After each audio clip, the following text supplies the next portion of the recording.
ஒரு கடாயில் 1 கப்பு ராகி மாவு எடுத்துருக்கோம். மிஷினில் அரைச்ச மாவோ கடையில் வாங்கின மாவோ, அதோட கொஞ்சமாக தண்ணி தெளித்து, அதாவது அந்த மாவு எல்லாத்துலேயும் தண்ணி படுற மாதிரி தெளித்து பெசறிட்டு அதை லோ ஃப்ளேமில் வச்சு நம்ம வறுக்கிறோம்.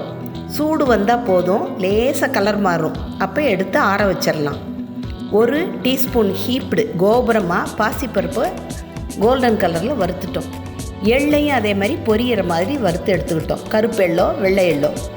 3/4 கப்புலேருந்து 1 கப் அளவுக்கு வெல்லம், 1/2 கப் அளவுக்கு தண்ணி. அதை நல்லா கரைக்கணும். பதம் பார்க்க தேவையில்லை. கரைஞ்ச உடனே ஒரு வடிகட்டியை வச்சு வடிகட்டி எடுத்துக்கிட்டோம்.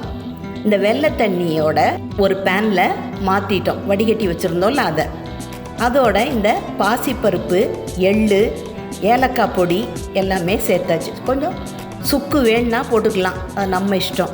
சாஃப்டாக இருக்கிறதுக்காக கொஞ்சம் நெய், 1 டேபிள் ஸ்பூன் அளவுக்கு தேங்காய் பூ, எல்லாத்தையும் ஒரு கொதி வந்த உடனே நம்ம வறுத்து ஆற வச்சுருந்த கேழ்வரகு மாவை கொஞ்சம் கொஞ்சமாக போட்டு கட்டி இல்லாமல் கரண்டியால் கிண்டி விடணும்.